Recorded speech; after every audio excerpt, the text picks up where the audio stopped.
Shumë vajza zgjedhin që të bëjnë nxjerrje artificiale me solarium. A është ai rrezikshëm? Shumë i rrezikshëm. Një pyetje shumë e bukur. Ne dermatologët e kemi vënë emrin kështu, të blesh melanomën me para. Do me thënë, personat që bëjnë solar janë persona që i shtojnë vetes riskun për të bërë melanoma. Pasi solarët në vetvete janë krijuar, janë lampa të cilët emitojnë rrezatin UVA dhe UVB. Janë krijuar si terapi mjekësore.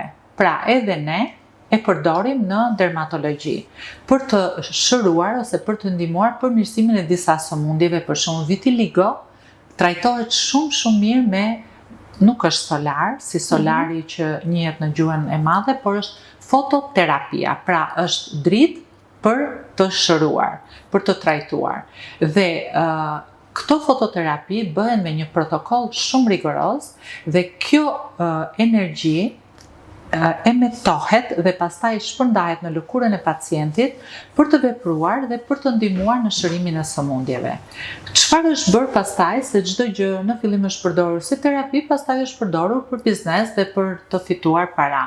Janë krijuar solarët që janë e njëjta gjë, por forca, fuqia dhe kozgjatja e këtij lloji burimi, rrezatimi, që është sërish UVA dhe UVB, është shumë më fuqishme, është për kohë më të gjatë dhe është ngacmim i drejt për drejt i qelizave të lëkurës sonë. Nga solarët, unë kam parë persona që janë ndjekur në të gjithë trupin, janë ndjekur në grada të ndryshme, por në kongreset tona të Akademisë Europiane të Dermatologjisë, ne kemi parë dhe raste që njerëzit janë ndjekur në shkallë të tretë. Pra është krijuar një ndjekje si të futesh në një furrë. Se është harruar pacienti, nuk ka patur mundësinë të lëvizë ose të dalë dhe ka ndodhur këto gjëra.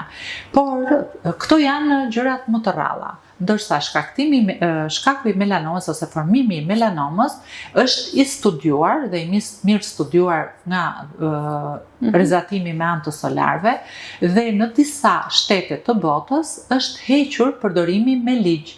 Pra nuk lejohet të përdoren solarët sepse në periudhën para 30-20 vjetësh kur ato dolen dhe u përdorën në masë, u pa një shtim i jashtëzakonshëm i rasteve me melanoma në mosha të reja që nuk figuronte të ishte në statistikat e mëparshme të dermatologjisë botërore.